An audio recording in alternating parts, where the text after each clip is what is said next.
Fala, galerinha esperta! E aí, tudo bem com vocês? Olha só, espero que eu esteja falando sozinho, hein?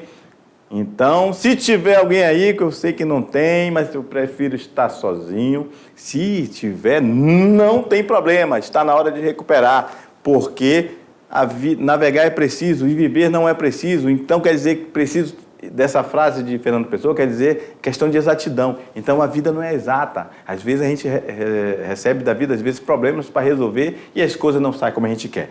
Beleza? Então, vamos lá recuperar que vai dar tudo certo. Vamos lá, aula 14.1. Revisão da unidade 1. Falamos sobre o urbanismo do século 20 e 21. Setores da atividade econômica, globalização, tecnologia da informação e serviços. Falamos sobre o urbanismo, questão do processo de urbanização, estabelecimento das indústrias, que fez com que a cidade atraísse contingentes populacionais cada vez maiores. Urbanismo é esse que é uma aglomeração urbana com mais de 1 milhão de habitantes, como, por exemplo, Londres. Isso fez acontecer principalmente por causa do estabelecimento de indústrias. As indústrias foram e são ainda polos de atração de contingentes populacionais cada vez maiores, ok? Uma megacidade, ela é caracteriza esse grupo de cidades, incluindo nesse conjunto os centros urbanos que têm um número de habitantes superior a 10 milhões, ok? Então, vamos mudar aqui a cor. Megacidade relacionem a habitantes igual ou superior a 10 milhões, ok? Nos países subdesenvolvidos, as megacidades são fortes polos de atração de população e tendem a ser seus problemas econômicos e sociais agravados. Por que, professor, isso acontece no país subdesenvolvido? Porque o país subdesenvolvido já tem problemas de não terem dinheiro, recursos financeiros para estar dando uma infraestrutura para a cidade. Ou seja, problemas sociais agravados quer dizer que vai haver favelização, vai aumentar a criminalização, vai aumentar o desemprego, a fila dos empregos, vai aumentar as pessoas que moram à margem da sociedade, lugares não muito favoráveis à moradia, enfim. A intensidade dos fluxos migratórios para essa cidade dos países pobres promove seu crescimento acelerado, beleza, sem planejamento que atenda às necessidades sociais e econômicas de parte dessa população, ok? Importante saber, apesar das dimensões dos seus problemas, questões fundamentais distinguem as grandes cidades do mundo desenvolvido das do mundo subdesenvolvido. As condições, o que separa, né? Que distingue, que separa os países desenvolvidos e subdesenvolvidos. São as condições socioeconômicas e relacionadas à sua evolução histórica. Ok? A influência urbana no campo. Ao longo do processo de urbanização, a influência da cidade foi e se estendeu para o campo. Olha só, aí você onde mora, talvez você já tenha energia elétrica, tenha comunicação de celular, TV, rádio, telefonia, em alguns casos até internet, ok?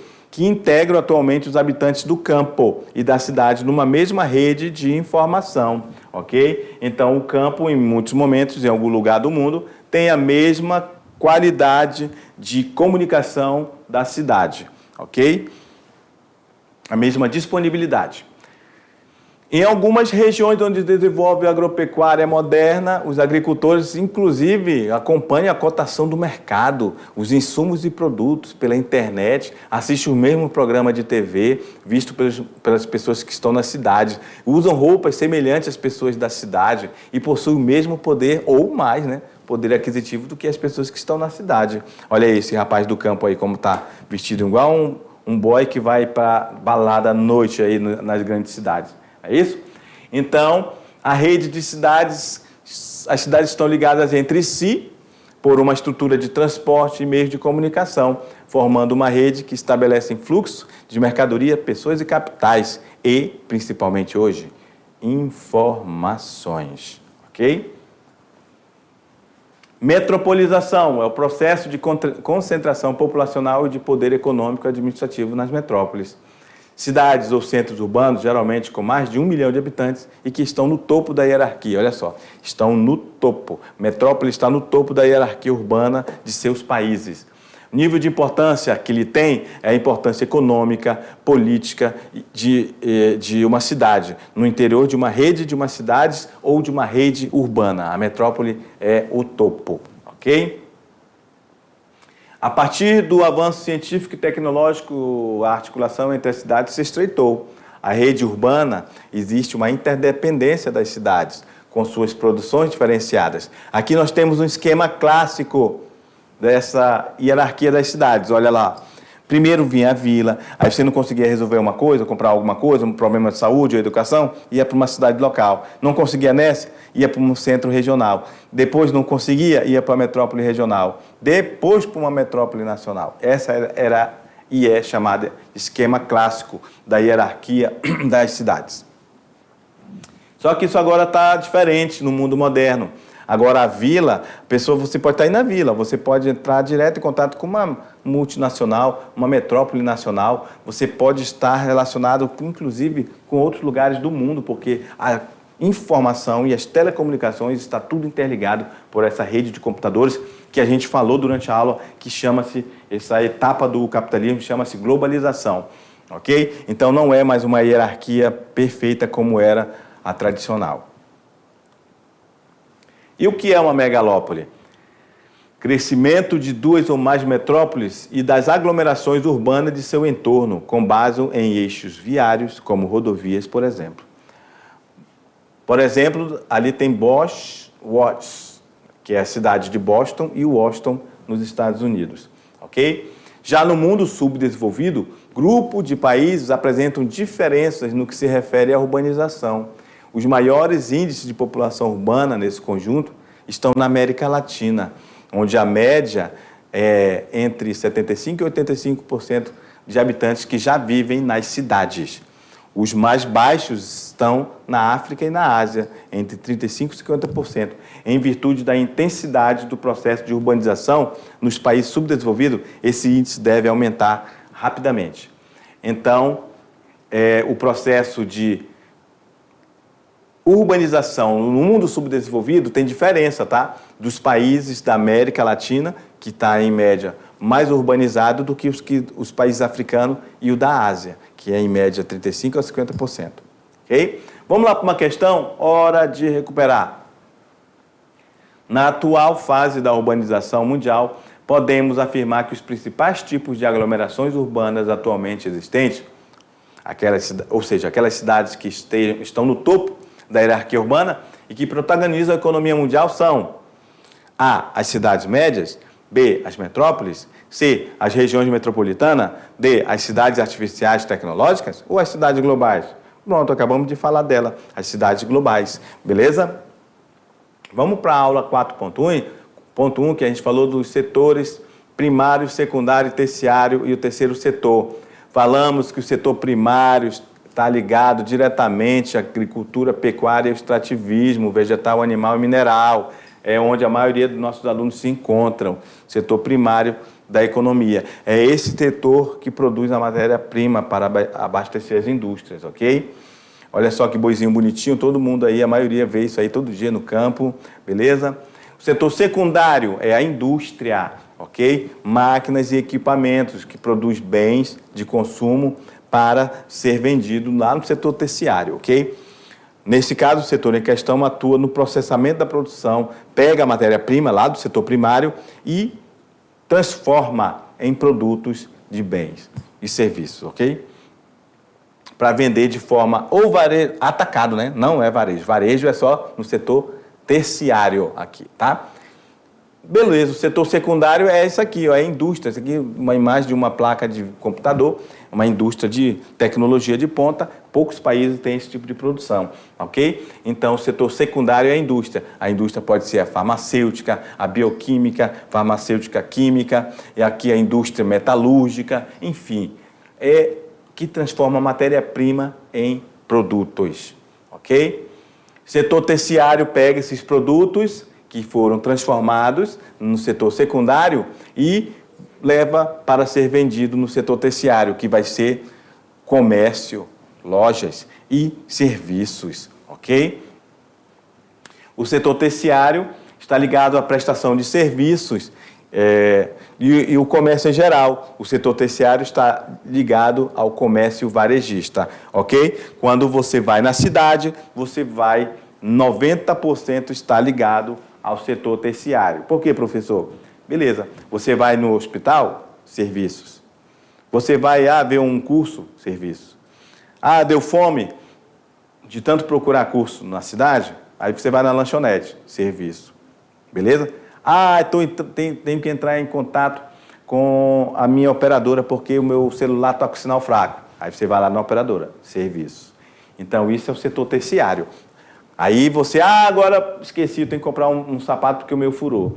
Comércio. Então, tudo isso é o setor terciário, comércio e serviço. Quando você vai para a cidade, geralmente você vai para o setor terciário, ok? E lá também na cidade também tem, claro, as indústrias, né? E o terceiro setor envolve as organizações sem fins lucrativos, chamadas de ONGs, ok?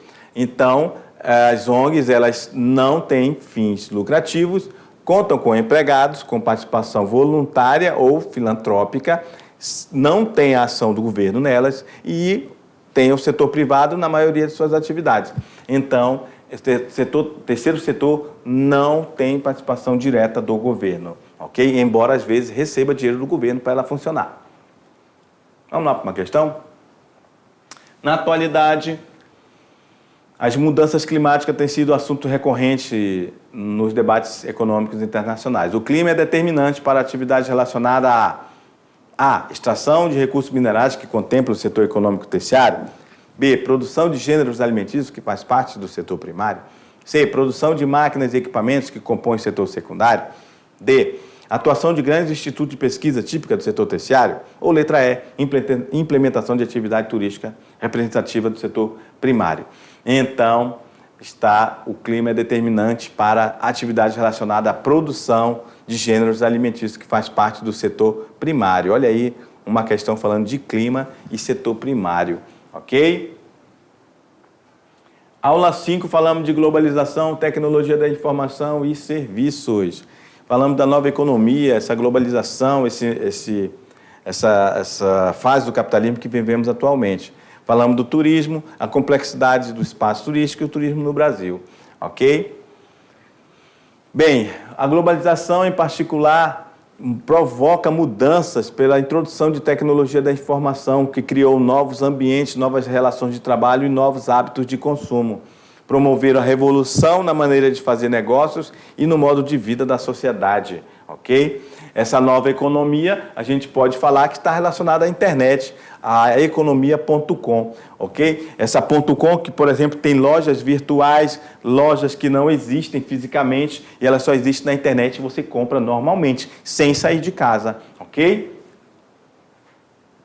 É possível, por exemplo, com essa nova tecnologia da informação que todos nós temos acesso, é possível atuar em diversos lugares, em diversos setores, sem estar presente fisicamente. Ou seja, o espaço, em certo sentido, e em determinadas situações, se tornou virtual. Aí aqui a gente está mandando para vocês um fluxo já falando sobre o turismo, né? O turismo, ela ainda é muito mais significante no azul. O azul quem é? A Europa, ok? Então a Europa ainda é o maior destino de turistas de todo o mundo. As pessoas gostam muito de visitar a Europa, ok?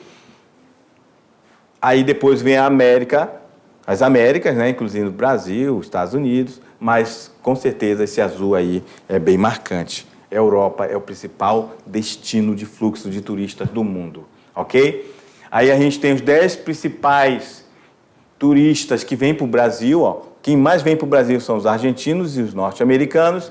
E quais são os países mais visitados no mundo? Principalmente, em primeiro lugar, França, segundo, Espanha, terceiro, Estados Unidos, ok? Hora de recuperar, vamos lá para uma questão. As redes de comunicação, nascida com a informática, transferem pacotes digitais de informação, com texto, som e imagem. O texto acima faz referência às redes virtuais que são acessadas cotidianamente pelos habitantes de classe média alta de todos os países. B, as novas tecnologias de informação que estão de fato democratizadas e a serviço do conjunto da humanidade. C, a tecnologia de compressão digital que proporciona o aumento assombroso da velocidade da quantidade de informação transmitida. D, aos sistemas de computadores, telefonia e satélites de comunicação que possibilitam intercâmbio de informação em tempo real para os países que possuem satélite. E letra E, as áreas que dispõem de equipamentos modernos de análise e difusão de informação constituem os pontos de acesso, arcos de transmissão e nós, incluindo todos os lugares na era das redes. Obviamente que a gente está falando que a tecnologia ela é de compressão digital, que aumenta assombrosamente a velocidade e a quantidade de informação transmitida. Galera, é muita informação para vocês aí. E é o seguinte, você aí vai fazer agora a sua prova de boa, tranquilão, só na manhã, ok? Obviamente que você vai fazer com calma, ok? E vai dar tudo certo. Boa prova, até a próxima. Tchau.